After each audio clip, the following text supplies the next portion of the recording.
Doctors need to look after themselves in all respects so that they can minister to others. An ill physician is in no position to render care as he or she was trained to do. That dictum applies to all healthcare providers and goes well beyond just physical factors in caring for the critically ill and injured.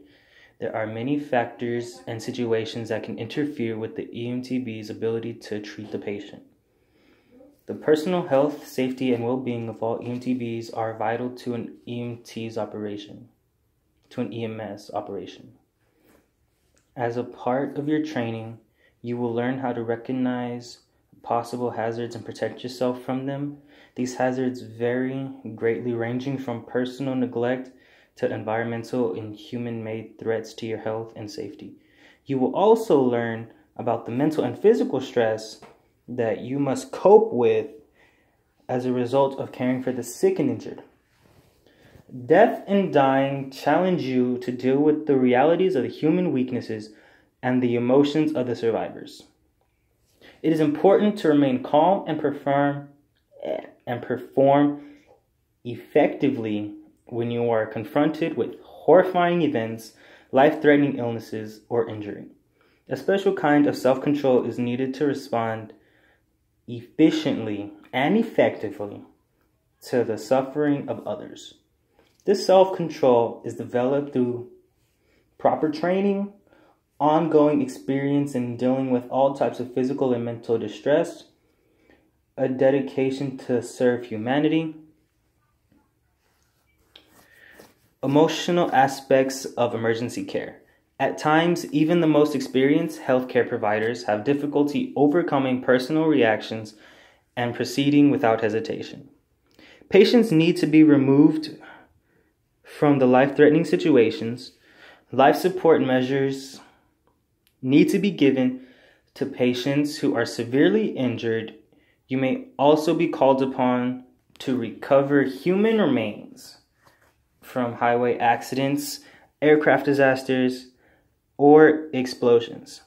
In all these situations, you must be calm and act responsibly as a member of the emergency medical care team. You must realize that even though your personal emotions must be kept under control, these are normal feelings.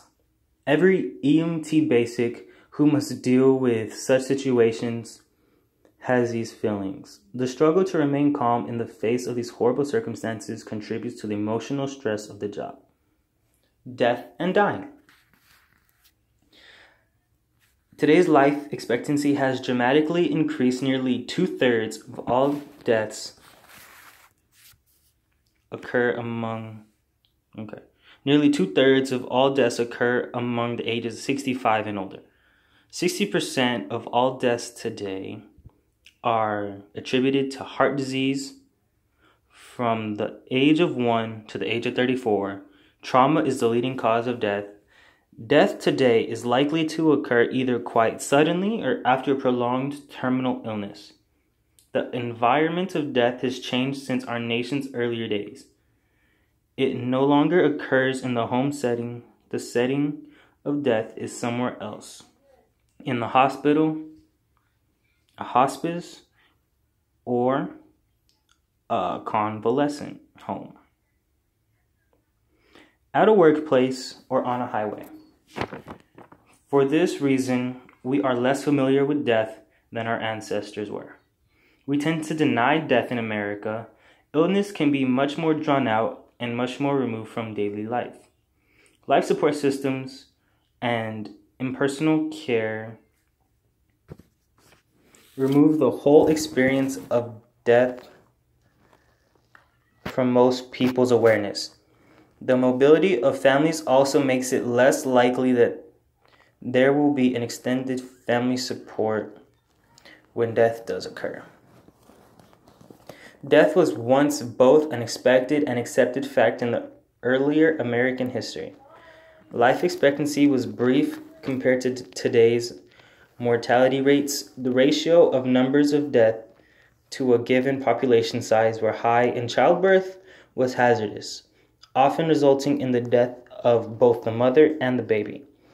Hardships of the times, both natural and human-made, were great. Children and adults died from disease, injuries, and these traumas of war. Most people had experienced the death of someone close to them. There were no funeral homes. Mourning occurred at home. In the family setting, the presence of the dead body was a natural event. No matter what the frequency of response to emergency calls, death is something that every EMT basic will sometimes face. For some of you, it may be infrequent. Others in urban settings may see death many times in responding to motor vehicle crashes, drug overdoses, suicides, and homicides. Some EMT firefighters may have to deal with the mass casualty incident of an airplane crash or a hazardous materials accident. In all these cases, coming to grips with your thoughts, understandings, and adjustment to death is not only important personally, but also a function of delivering emergency medical care. Physical signs of death. Determination of the cause of death is the medical responsibility of a physician. There are both definite and presumptive signs of death. In many states, death is defined as the absence of circulatory and respiratory functions. Many states have also adopted brain dead provisions. These provisions refer to irreversible cessation of all functions of the brain and brain stem. Questions often arise as to whether to begin basic life support in the absence of physician orders, such as do not resurrect, do not resuscitate, DNR, do not resuscitate. The general rule is, if the body is still warm and intact, initiate emergency medical care. An exception to this rule is cold temperature. Can I have the peroxide? Well, then grab it. Peroxide ain't even in here. Where that?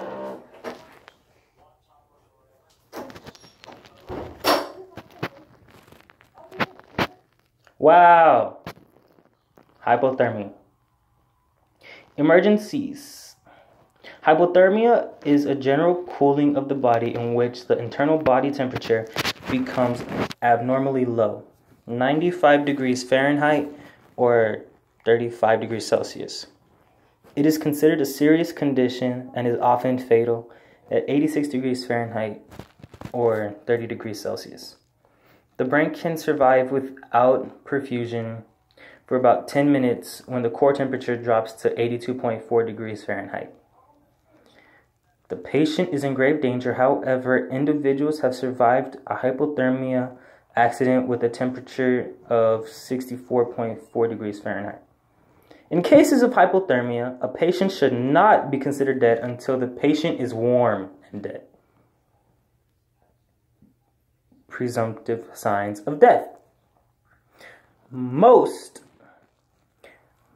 meteorological authorities will consider the presumptive signs of death that are listed in Table 2-1 adequate. Table 2-1, presumptive signs of death.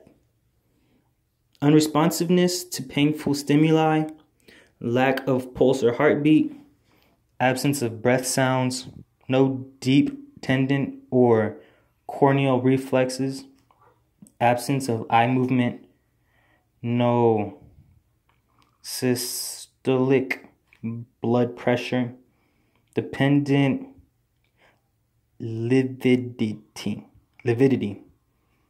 Dependent lividity, which is blood settling in the lowest point of the body, causing decoloration of skin. Profound cyanosis, lowered or decreased the body temperature, particularly when they have a severe trauma to occur at the end stages of long-term illnesses such as cancer or other prolonged diseases. These signs would not be adequate in cases of sudden death due to hypothermia, acute poisoning, or cardiac arrest. Usually in these cases, some combination of the signs is needed to declare death, not just one of them alone. Definite signs of death. Definite signs of death. They're obvious. Decapitation. Rigor mortis.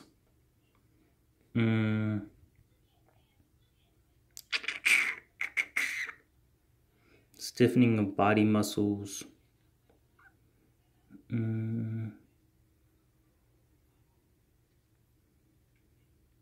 Okay.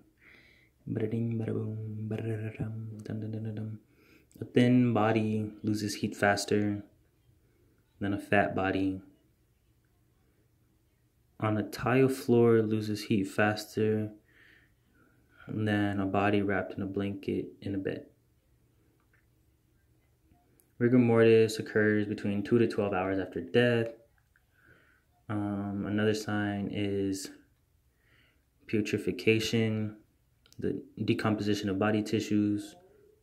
Depending on the temperature conditions, sometimes between 40 to 96 hours after death. Medical examiner cases. Involved in the medical examiner or the coroner in some states depends on the nature of the scene of the death. In more states, when trauma is a factor or death involves suspected criminals or unusual situations such as hanging, poisoning, the medical examiner is required. When the medical examiner or coroner assumes responsibility of a scene, that responsibility supersedes all others at the scene, including the families.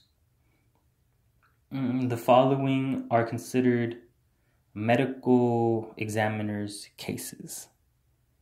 When the person is dead on arrival, DOA, dead on arrival. Death without previous medical care or when a physician is unable to state the cause of death.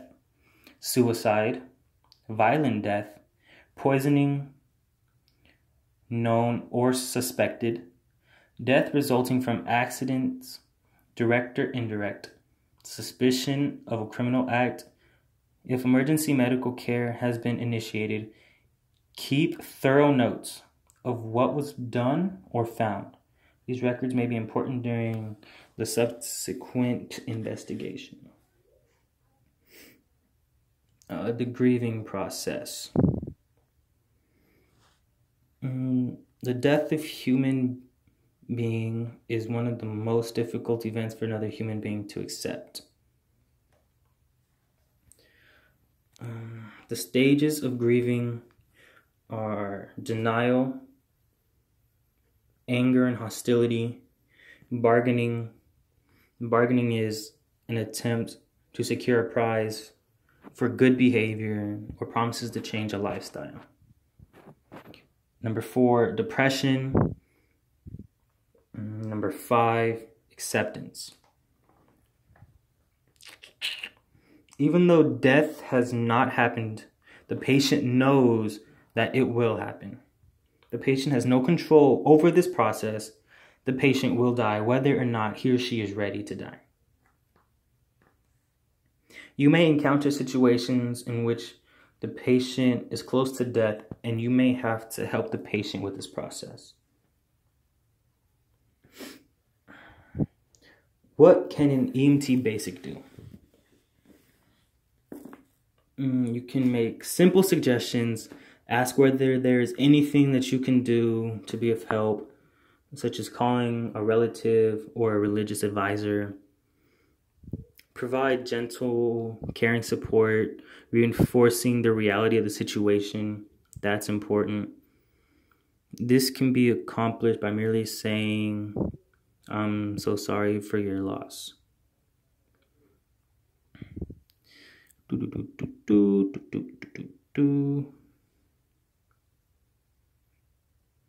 It is not important that you have a well-rehearsed script, for it is not likely that your exact words will be said.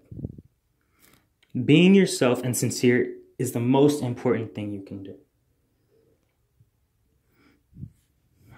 Although they may intend to make the person feel better without the situation. Some statements tend to be trite, and some suggest a kind of silver lining behind the clouds. Although they may be intended to make the person feel better about the situation, they can also be viewed as an attempt to diminish the person's grief.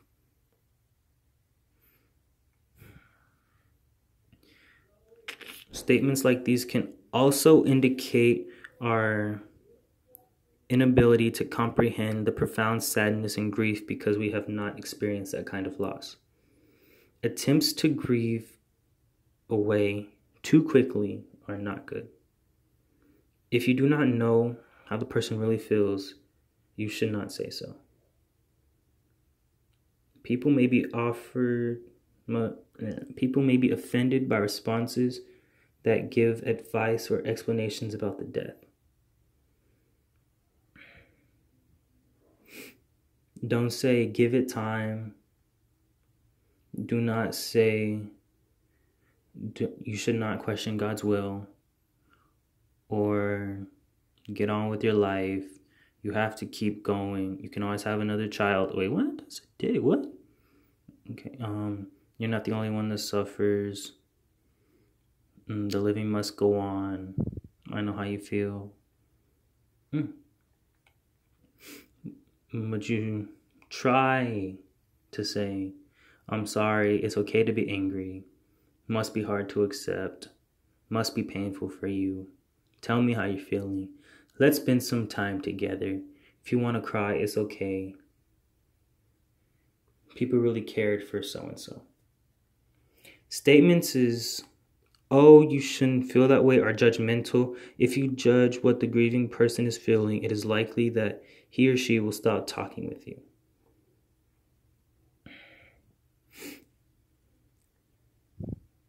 These statements imply a sense of understanding.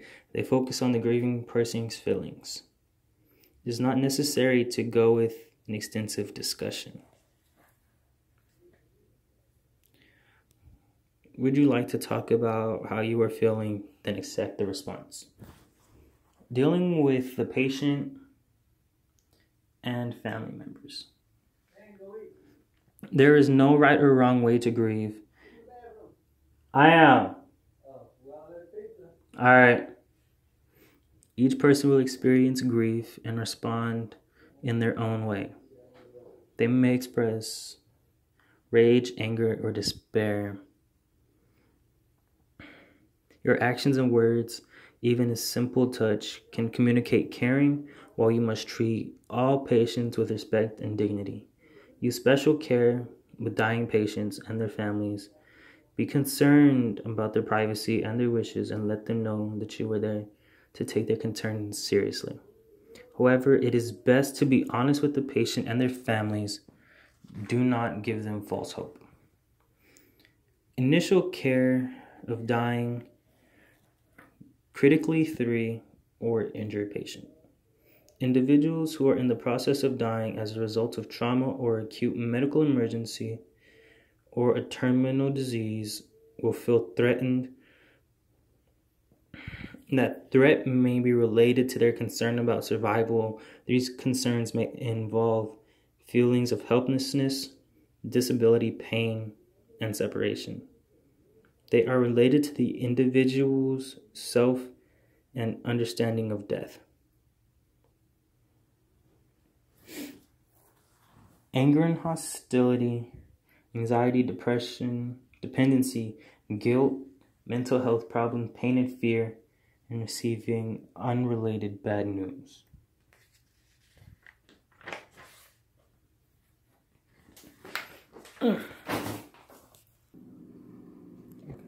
Anxiety. Anxiety is a response to the anticipation of danger. The source of the anxiety is often unknown, but in the case of seriously injured or ill patients, the source is usually recognizable.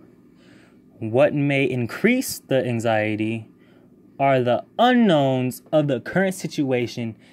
Patients may ask the following: what will happen to me? What are you doing? Will I make it? What will my disabilities be? Patients who are anxious may exhibit the following signs and symptoms. They might be upset, sweaty and cool, rapid breathing, fast pulse, restless, tense, fearful, or shaky. For anxious patients, time seems to be extended. Seconds seem like minutes, and minutes seem like hours. Pain and fear. Pain and fear are very closely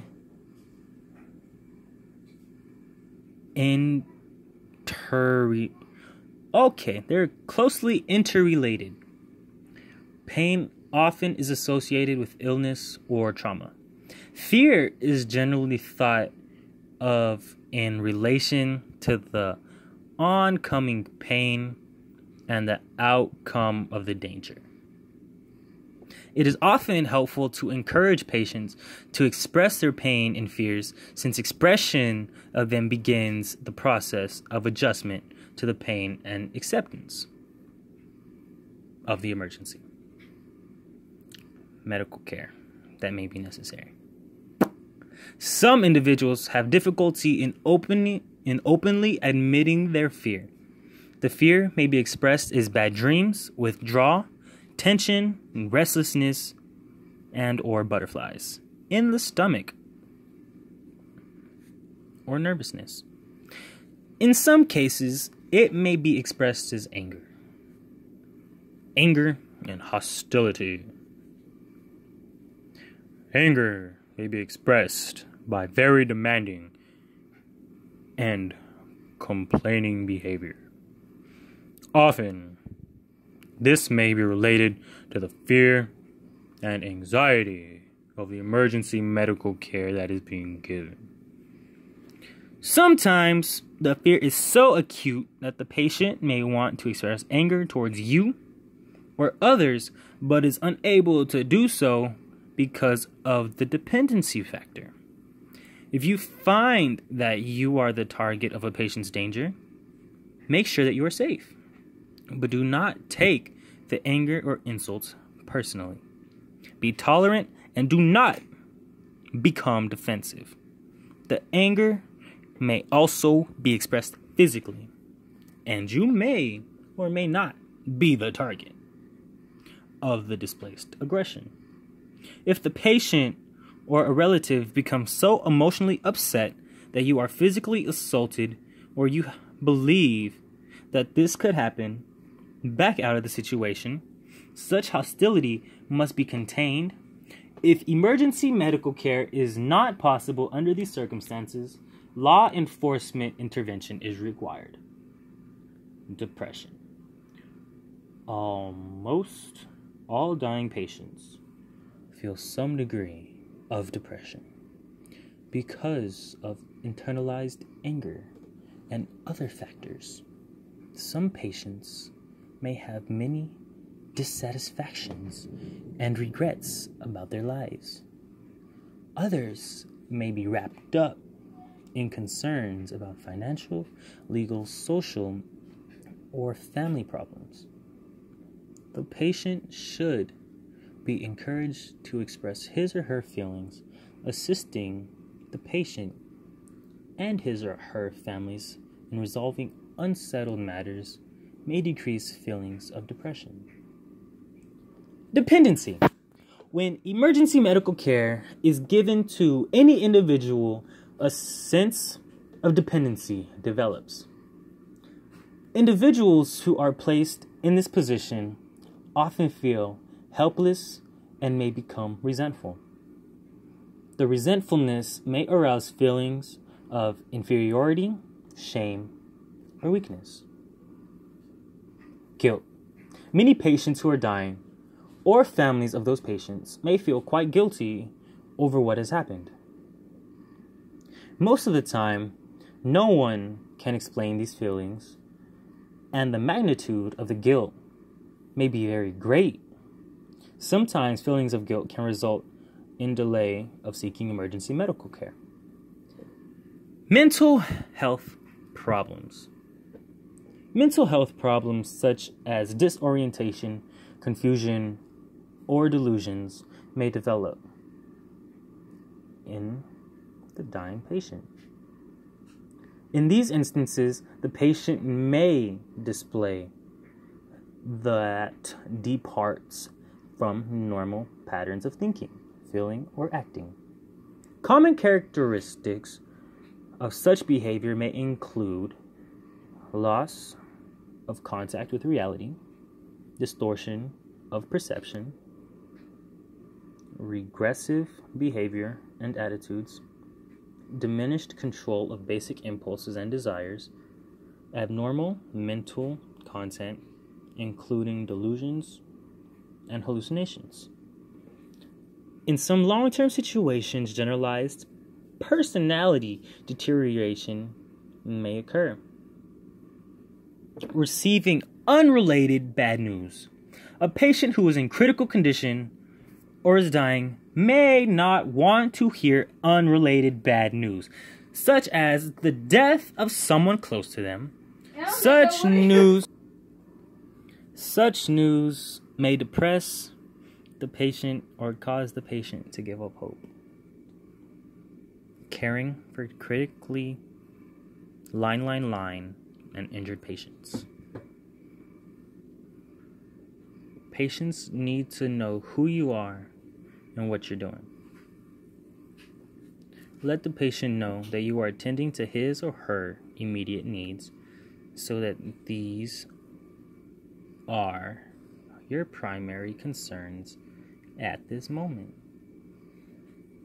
As soon as possible, explain to the patient what is going on. Confusion, anxiety, and other feelings of helplessness will be decreased if you keep that patient informed at the scene.